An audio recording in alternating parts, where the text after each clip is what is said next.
बिस्मिल्लाहिर्रहमानिर्रहीम। इस video lecture में हम दो और कंसेप्ट्स को डिस्कस करेंगे रिंग थ्योरी में, जिनमें पहला है इंटीग्रल डोमेन का और उसके बाद दूसरा कंसेप्ट है characteristic element of a ring.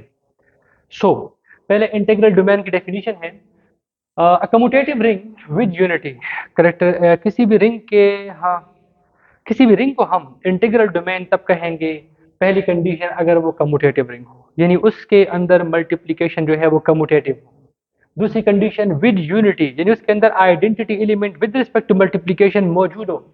Having no zero divisors, और उस रिंग के अंदर जीरो डिवाइजर्स भी एग्जिस्ट ना करे, इस कॉल्ड एन इंटीग्रल डोमेन। उसको हम इंटीग्रल डोमेन कहते हैं। A commutative ring with unity having no zero divisors is called an integral domain. ऐसी रिंग जो कम्यूटेटिव भी हो, जिसके अंदर यूनिट एलिमेंट भी हो, आइडेंटिटी एलिमेंट, और जिसके अंदर जीरो डिवाइजर्स भी एग्जिस्ट ना करे, उसको कहते हैं इंटीग्रल डोमेन। सबसे फेमस एग्जांपल है the ring of integers is an integral domain. जो इंटीजर्स की रिंग है वो क्या है? एक इंटीग्रल डोमेन है। जो इंटीजर्स की रिंग है वो कम्यूटेटिव भी है, उसके अंदर आइडेंटिटी एलिमेंट 1 भी मौजूद है, और उसके अंदर जीरो डिवाइजर्स भी एग्जिस्ट नहीं करते, हमारे डिस्कस कर चुके हैं। इट मींस ये क्या है? एक इंटीग्रल डोमेन। एक और डेफिनेशन है characteristic element in a ring. Let R be a ring and N be the least positive integer for which N A is equal to zero for all A belonging to R. R एक ring है, N उसमें एक least, N जो है वो एक least positive integer है, such that ये ऐसा लीस्ट पॉजिटिव इंटीजर है कि ये रिंग के तमाम एलिमेंट के साथ अगर इसको मल्टीप्लाई किया जाए तो रिजल्ट क्या आएगा? जीरो।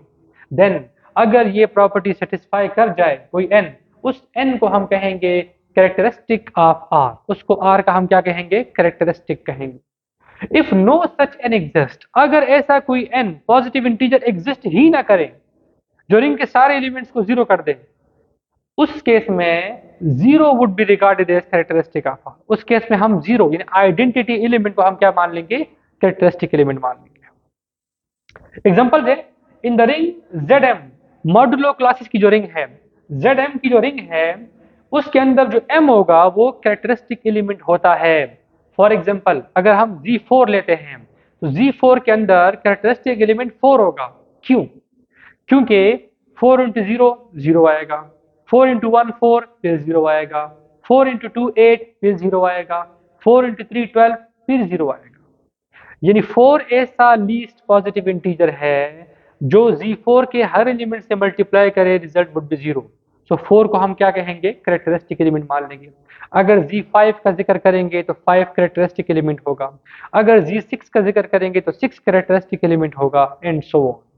Second example है the ring of integer Z, the ring of rational number, the ring of real number, the ring of complex number.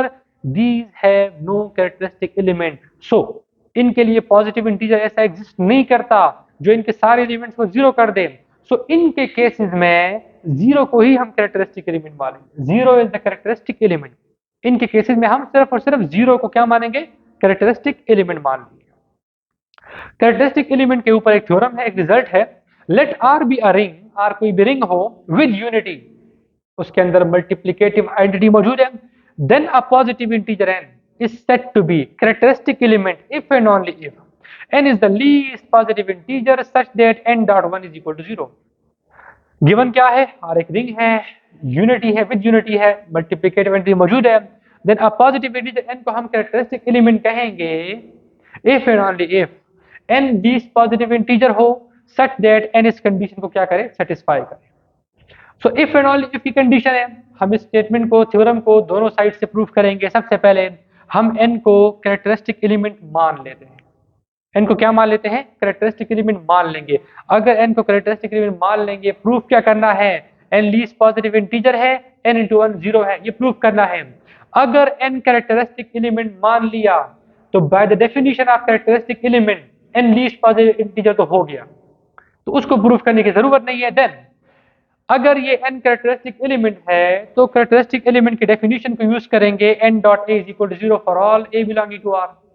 अब ये ए रिंग का कोई भी एलिमेंट है, अगर ये रिंग का कोई भी एलिमेंट है तो ये आइडेंटिटी में भी हो सकता है। So N into one is equal to क्या हो जाएगा? जीरो। हमने जस्ट ए को वन से क्या कर दिया? रिप्लेस कर दिया, और ये रिजल्ट क्या हुआ? ट्रू। कन्वर्सली कन्वर्सली हम मानेंगे n लीस्ट पॉजिटिव इंटीजर है, इसको ट्रू मानेंगे, n इंटू वन 0 है, इसको ट्रू मानेंगे। n को कैरेक्टरिस्टिक एलिमेंट शो करना है। n के कैरेक्टरिस्टिक एलिमेंट होने के लिए क्या जरूरी है कि वो लीस्ट पॉजिटिव इंटीजर हो, वो तो गिवन है। दूसरा क्या जरूरी है, वो रिंग के सारे एलिमेंट से अगर मल्टीप्लाई करे 0 आए, n dot a is equal to 0, ये प्रूव करना है। Conversely let n be the least positive integer for which n dot one is equal to 0। ये दो बातें होल्ड कर रही है, इसको ट्रू मान लिया।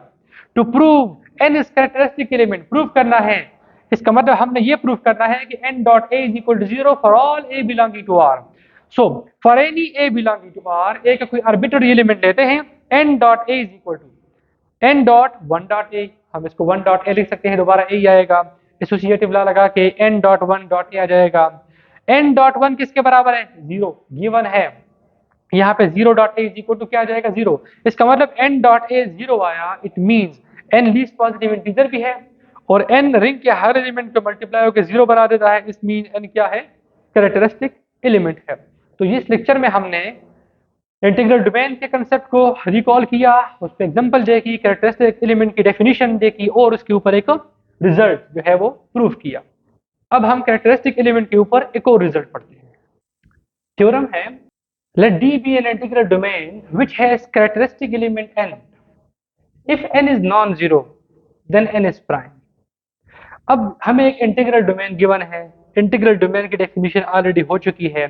A commutative ring with unity having no zero divisors is called an integral domain. So D एक इंटीग्रल डोमेन है which has characteristic element n, n उसका characteristic element है। अगर n नॉन जीरो है then n is prime, n must be prime, ये show करना है हमने। So हम एज्यूम करेंगे D एक इंटीग्रल डोमेन है, n उसका कैरेक्टरिस्टिक एलिमेंट है और n नॉन जीरो है और प्रूफ करेंगे क्या है, n क्या है, प्राइम है। जो प्रूफ करना हो कि n प्राइम है, हम ऑन कंट्ररी एज्यूम करेंगे कि n प्राइम नहीं है, तो क्या होगा, let us assume n is not prime, assume कर रहे हैं कि n प्राइम नहीं है। देन अगर n प्राइम नहीं है, there exist two elements p1 p2 such that n is equal to p1 और p2। अगर n प्राइम नहीं है, कंपोजिट एलिमेंट है, तो फिर उनको दो नंबर्स के प्रोडक्ट में लिख सकते हैं। With n is not equal to p1, n is not equal to p2 and both p1 p2 are less than n, दोनों उससे क्या होंगे, लेस होंगे, क्योंकि n इन दोनों के प्रोडक्ट से बन रहा है, तो ये दोनों क्या होंगे, इससे लेस होंगे। As n is characteristic element, क्योंकि ये कैरेक्टरिस्टिक है, एजम्पशन है हमारे थ्योरम में, गिवन है। So for all a belonging to D n a 0 होगा। By the definition of characteristic element n dot a क्या होगा, 0 होगा। As 1 belonging to D integral domain commutative ring with unity, integral domain के अंदर identity element with respect to multiplication होता है। तो चूंकि 1 D से बिलोंग कर रहा है, इसका मतलब अगर a की जगह 1 रख लें तो n dot one is equal to 0 आएगा। इट मीन्स n की जगह हम लिख सकते हैं p1 p2 dot one is equal to क्या आएगा, 0 आएगा। इसको हम लिख सकते हैं p1 dot one p2 dot one is equal to 0 आएगा। It means p1 dot one भी 0 आएगा और p2 डॉट वन भी 0 आएगा। तो यहाँ पे हमारे पास दो केसेस हैं। Case 1, if p1 dot one is equal to 0, अगर हम इसको 0 मान लें, अगर हम p1 डॉट वन को 0 मान लें, देन क्या होगा, then for a belonging to D, किसी भी a के लिए, किसी भी आर्बिट्ररी D के एलिमेंट a के लिए, p1 डॉट a को हम लिख सकते हैं p1 dot one dot a, p1 dot one dot a, p1 dot one किसके बराबर होगा, 0 के। अगर इसको हमने ट्रू मान लिया, so 0 into a is equal to 0। इसका मतलब ये हुआ कि p1 डॉट a से 0 बन रहा है और p1 क्या है, p1 लेस देन n है, p1 क्या है, लेस देन n है। इसका मतलब n कैरेक्टरिस्टिक एलिमेंट है, ये तो उसको कॉन्ट्रडिक्ट कर रहा है, क्योंकि characteristic element is the least positive integer, उससे छोटा कोई एलिमेंट नहीं होगा। लेकिन यहाँ पर p1 उससे एक छोटा एलिमेंट है और कैरेक्टरिस्टिक एलिमेंट को प्रॉपर्टी को सेटिस्फाई कर रहा है। इट मीन्स अगर हम इसको ट्रू मानते हैं, ये हमें इस रिजल्ट पे पहुंचा रहा है कि n is not the characteristic element, जो कि कंट्रडिक्शन है। हमारी एजम्पशन यही है कि let us assume n is the characteristic element, n characteristic element है। अगर हम p2 डॉट वन को 0 मान लेते हैं तो फिर क्या होगा, then for any a belonging to D, p2 dot a is equal to p2 dot one dot a is equal to p2 dot one dot a is equal to again 0 आ जाएगा। इट मीन्स ये भी हमें इस result पे पहुंचा रहा है कि n is not the characteristic element, क्योंकि P2 n से स्मॉल है। अगर P2 इस कंडीशन को सेटिस्फाई कर रहा है, इट मींस कि P2 कैरेक्टरिस्टिक एलिमेंट बन रहा है। कि हमारी एजम्पशन यही है कि n कैरेक्टरिस्टिक एलिमेंट है। तो इन दोनों को ट्रू मानने से हम इस रिजल्ट पे पहुंच रहे हैं कि n is not the characteristic element, which is a contradiction. ये एक कंट्रडिक्शन है। In either case, n is not the characteristic element, which is a contradiction. So our supposition is wrong and hence n is prime. n क्या है? Prime है। किस चीज को लेके चले थे? n को not prime लेके चले थे। n को composite मान लिया था। composite मानने से बेसिक रिजल्ट कि n कैरेक्टरिस्टिक है वो ही गलत साबित हो रहा है। इट मीन्स assumption थी कि n प्राइम नहीं है, वो गलत है। Our supposition is wrong and n is prime. n क्या है? प्राइम एलिमेंट है। सो ये था कैरेक्टरिस्टिक एलिमेंट्स की डेफिनेशन और उसके ऊपर एक दो रिजल्ट्स।